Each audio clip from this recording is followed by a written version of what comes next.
Call from Gilbert. An incarcerated individual at New York State Department of Corrections and Community Supervision.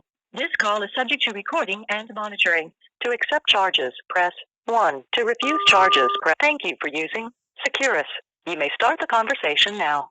Hi, Matt. How's it going? David, great to hear from you. Great to hear your voice. Thanks for the help. And I'll just go into this little greeting. Excellent. So my warm greetings go out to the Columbia alumni and your families participating in this reunion. While I'm missing the opportunity to hear about what and how various old friends and acquaintances are doing, I do send my very best wishes to all of you.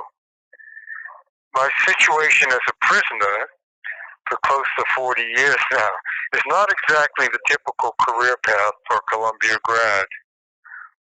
For all my anti-racist passion, I didn't understand how deeply white supremacy was structured into our society until I was within the confines of the criminal justice system, seeing very specifically who does and who does not come to prison, how folks are treated here, what their prospects are on release.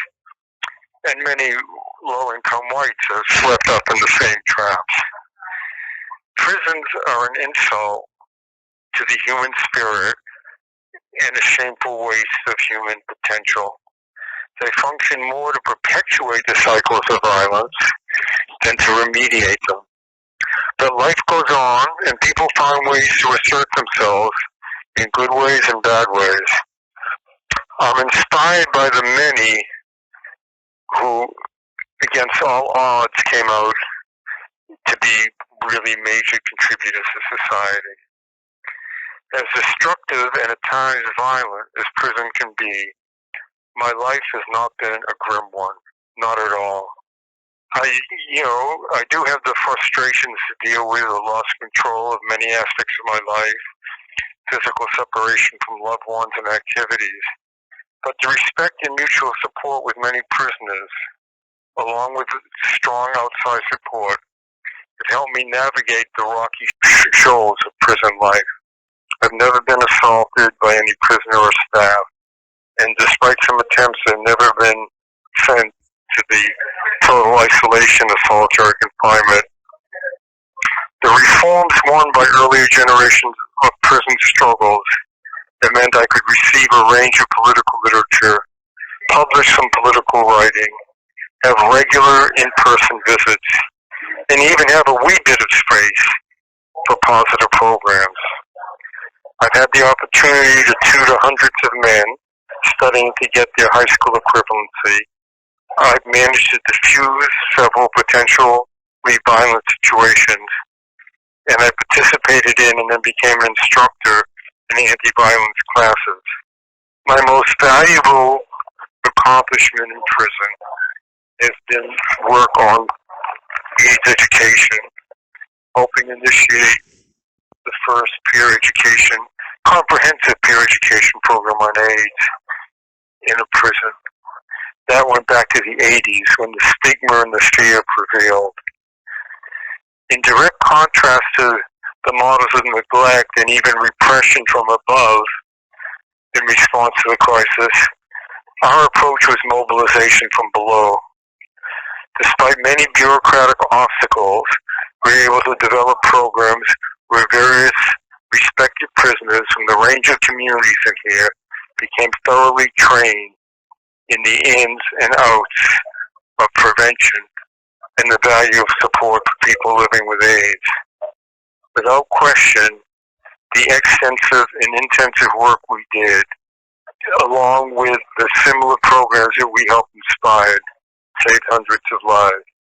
So as long as I'm just talking about my life and work, which we tend to do at a reunion, allow me a little bit of a digression to recount what was a striking serendipitous lesson I picked up in this work. In building the AIDS program, I was totally engrossed in the two main components.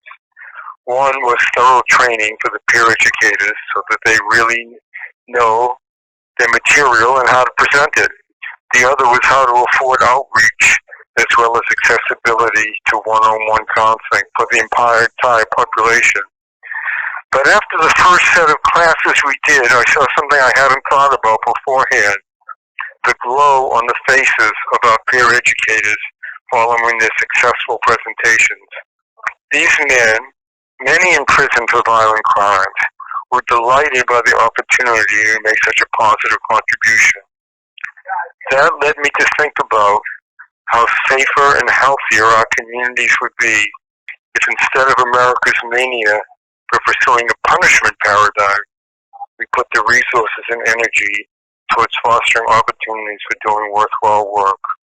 In terms of my life, and even after all these years in prison, I've been blessed with a tremendous amount of love. At the heart of that has been my family. My partner, Kathy Boudin, and our son, Chaser Boudin, have been wonderful, and each, in his and her way, is doing great, forward-looking work to try to transform the criminal justice system. And family includes Bernadine Dawn and Bill Ayers, who did such a stellar job at raising Chaser, along with his two brothers. An incredible range of friends from all phases of my life, including from Columbia days, but also people that I've met and related to since I've been in prison, have stood by me. And some have developed really strong and rewarding relationships. Since the turn of the century, many younger generation activists have engaged in ongoing dialogues with me. They want to learn both from what our generation did right and from what we did wrong.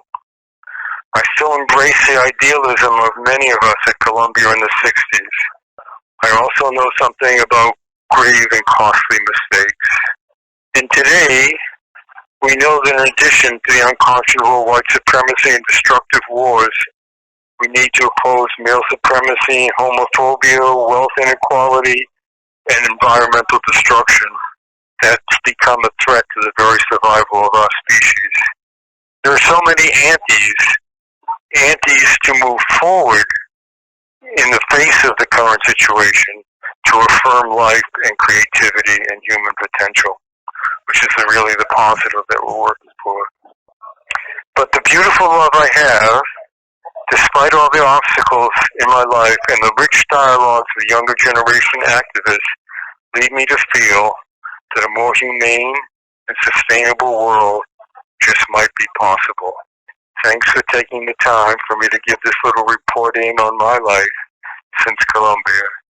I'll close where I opened with very best wishes to all the alumni and families at this reunion.